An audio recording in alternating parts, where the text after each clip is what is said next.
create an emotion of cinematic Indian freedom, Skabalankan. આ છે અમદાવાદના ખાડિયા વિસ્તારની ઐતિહાસિક પોળ, મોટા સુથારવાડાની પોળ. આ પોળ સાથે જોડાયેલું છે એક મહત્વપૂર્ણ નામ, પુષ્પવદન ત્રિકમલાલ મહેતા.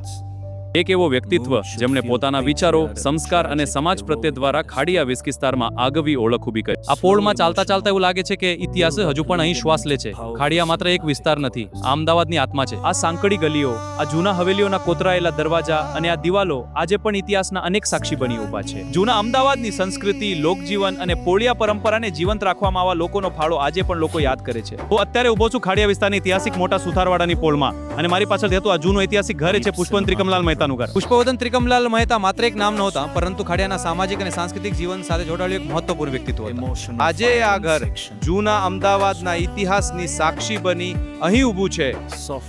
મોટા સુથારવાડાની આ પોળમાં ચાલતા ચાલતા એવું લાગે છે કે ઇતિહાસ વણી જીવન છે, અને આ ઘર આજે પણ ઇતિહાસને શાંતિથી સાચવીને ઊભું છે. આ ઓટલો, આ જૂના લાકડાના થાંભલા, આ દિવાલો, આ બધું આજે પણ એ સમયની યાદ અપાવે છે. જૂના અમદાવાદની પોળ સંસ્કૃતિ, માનવ સંબંધો અને સમાજ માટેના વિચારો આજે પણ અહીંના લોકો યાદ કરે છે.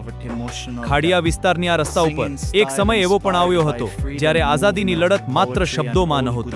ખાડિયા વિસ્તારની આ ઐતિહાસિક જગ્યા, જેઠાબાઈની પોળનો આ નાકો, ભારતની આઝાદીની લડતના એક કરુણ અધ્યાયનો સાક્ષી રહ્યો છે.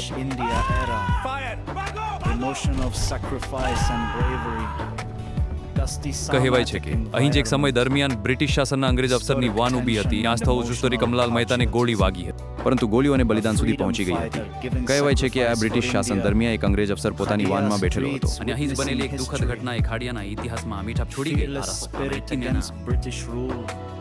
ભારતની આઝાદી માટે અનેક અજાણ્યા લોકોએ પોતાનું સર્વસ્વ અર્પણ કર્યું હતું, અને જૂના અમદાવાદની અગલીઓમાં આજે પણ ઇતિહાસના પડે gradually becomes intense and heroic.